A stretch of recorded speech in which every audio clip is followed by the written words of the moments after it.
PCOS, fibroids, and autoimmune issues don't usually show up as three separate conversations in real life. They tend to show up in a much more layered way. My name is Nisi York. Welcome to my channel, and if you are currently a subscriber, welcome back. You may be somebody that notices something feels different or off with your cycle. Maybe it's irregular, maybe it's heavier than it used to be, maybe the pain is getting harder to ignore. Around the same time, your energy is feeling different in a way you can't really explain, and you might be more tired than usual or dealing with symptoms that seem unrelated on the surface, like brain fog, joint discomfort, or digestive changes. And what tends to happen is those things get looked at one at a time instead of as a pattern. PCOS gets treated as a reproductive issue. Fibroids get treated as a structural issue. Autoimmune symptoms get routed somewhere else entirely, depending on what shows up first. But the lived experience for a lot of women is that these things don't feel separate in the body. They feel like overlapping layers that build over time. And when you start looking at the research that exists across these conditions, even though they're different diagnoses, there are recurring threads that show up again and again. One of the most consistent is inflammation. Not the kind of inflammation people think of when they hear about an injury or something acute, but the slower kind. The kind that builds quietly over time and starts affecting how different systems communicate with each other. That kind of inflammation shows up in PCOS through metabolic disruption and insulin resistance. It shows up in fibroid development through hormone signaling pathways that influence tissue growth. It shows up in autoimmune conditions through immune system dysregulation, where the body starts reacting to itself in ways it shouldn't. So even though the diagnoses are different, the internal environment in a lot of cases starts to look similar. A body that is under persistent stress signals and not regulating as efficiently as it should. That's part of why researchers keep looking at overlap instead of treating these conditions as completely isolated phenomena. And when you zoom out further, there is another pattern that consistently shows up in data across these conditions, and that's the disproportionate impact on Black women. The numbers vary depending on the study, but the trend is consistent enough that it's not something you can ignore. Higher rates of fibroids, higher rates of more severe PCOS presentations, and higher rates of certain autoimmune conditions in some categories. And the question that naturally comes up is why?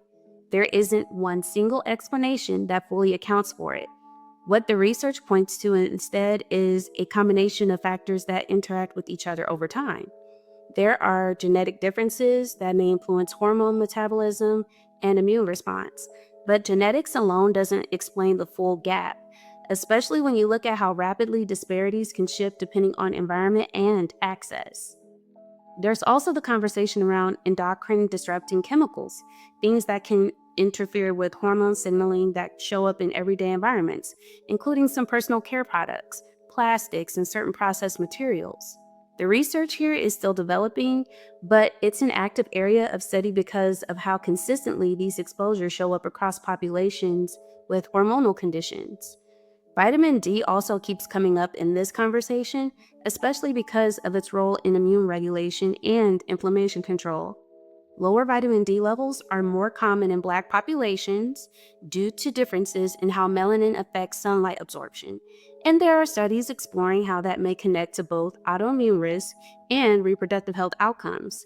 It's not a single cause, but it's part of a larger biological picture researchers are still mapping.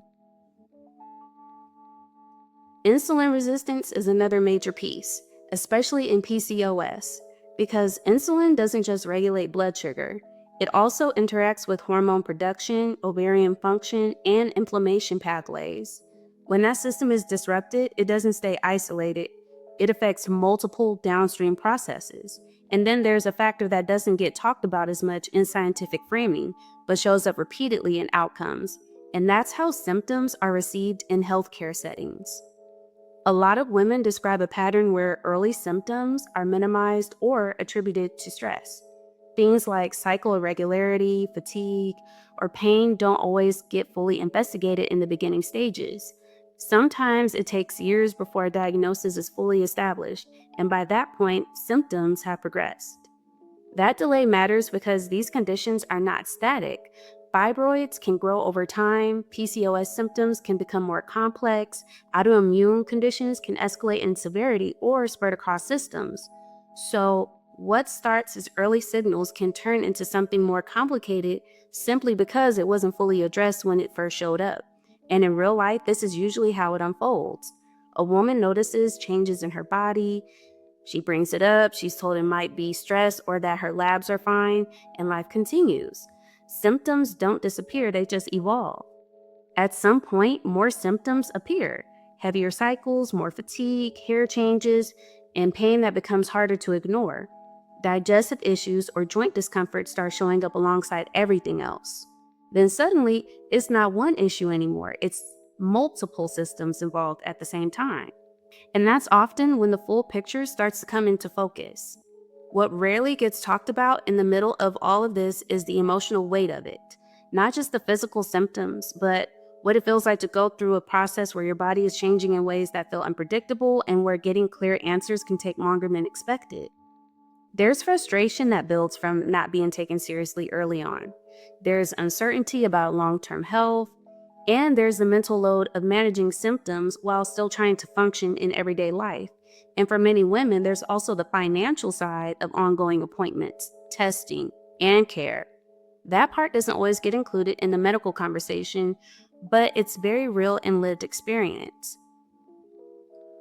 At the same time, it's important not to assume that all of these conditions are automatically linked in every case. They're not. Some women experience one without ever developing the others. Some experience overlap and some don't. What researchers are still trying to understand is why there is co-occurrence in certain populations at higher rates, and what combination of biological, environmental, and systemic factors may be contributing to that pattern.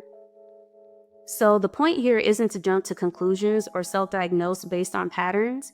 It's more about awareness, because when you understand what early signals can look like, it changes how you advocate for yourself when something feels off. Things like persistent cycle changes, unusually heavy bleeding, ongoing fatigue, joint pain, or metabolic changes are worth paying attention to rather than dismissing immediately. Not because every symptom means something severe is happening, but because patterns matter over time. A lot of these conditions don't appear suddenly. They build gradually, and in many cases, the body does give signals long before anything shows up clearly in a diagnosis. The question is whether those signals are recognized early enough to actually change the trajectory. And for Black women in particular, both research and lived experience suggest that those early signals are not always taken as seriously as they should be in clinical settings. That gap between what the body is saying and how it is interpreted is where a lot of the delay happens.